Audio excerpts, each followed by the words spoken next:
របៀបដោះស្រាយបញ្ហា Page Not Recommend អញ្ចឹងបងប្អូនhere មួយរយៈនេះគឺ Page ធ្វើការ update ដោយឲ្យយើងនឹងជាប់ Not Recommend បាទដូចជាវីដេអូនេះអញ្ចឹងគឺ Page របស់ខ្ញុំគឺជាប់ Not Recommend អញ្ចឹងនៅបញ្ហាដែលយើងជាប់នោះទី1គឺយើងជាប់ដោយសារយើងយកវីដេអូអ្នកដទៃមកផុសដោយអត់បានកែប្រែនេះបងប្អូននេះឃើញទេ Your page content is unoriginal ចាំមានន័យថា page របស់យើងគេយកវីដេអូដោយអត់មានបានកែមានបានអីចឹងណាបងប្អូននេះចឹងវិធីដោះស្រាយបងប្អូនគាត់ទៅចូលទៅកាន់ Learn More នេះមកដើម្បីយើងទៅ appeal បាទយក appeal បន្ទាប់មករយៈពេលបាទច្រើនថ្ងៃដែរបានវាឲ្យចឹងណាហើយវិធីមួយទៀតគឺបងប្អូនទាំងគ្នាត្រូវតែថតរូបភាពនេះយើងចូលទៅ appeal នៅក្នុងreport បាទយើង appeal រាល់ថ្ងៃបាទនេះដូចខ្ញុំថតនេះមួយមកហើយកន្លែងនេះកន្លែងជាប់ពណ៌លឿងនេះមួយទៀតហើយបន្ទាប់មកយើងចេញទៅកាន់ profile page របស់យើងនេះបងប្អូននេះហើយយើងចុចពាក្យថា help and support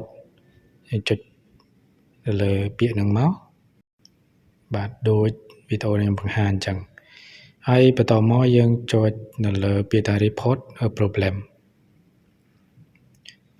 ហើយបន្តមកយើងចុចនៅលើពាក្យថា continue to report a problem នេះមកដើម្បីយើងចូលទៅកាន់ appeal page របស់យើងហ្នឹងហើយបន្តមកយើងចុចពាក្យថា include ហើយកន្លែងនេះយើងជ្រើសរើសពាក្យថា include ហើយយើង scroll ទៅរកពាក្យថា page appeal ជាច្រើនដងគឺ page យើងគឺទទួលបានការ appeal ពណ៌លឿងមកវិញណាបងប្អូនបាទយើងចុចតោះមកយើងជ្រើសរើស appeal ហ្នឹងគឺយើងធ្វើការនៅលើ page យើងចុចលើ page មកបើសិនជាបងប្អូន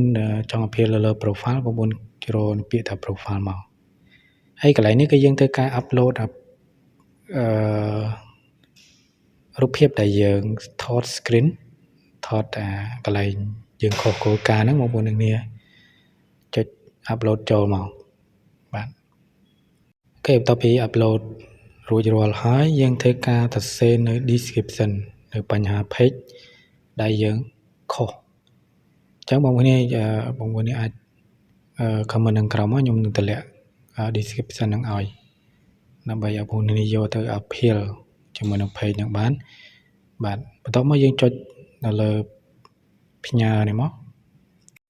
យើងរងចាំរយៈពេលប្រហែលជាមួយអាទិត្យហ្នឹងបងប្អូនបានឃើញលទ្ធផលបងប្អូន appeal រាល់ថ្ងៃបាទ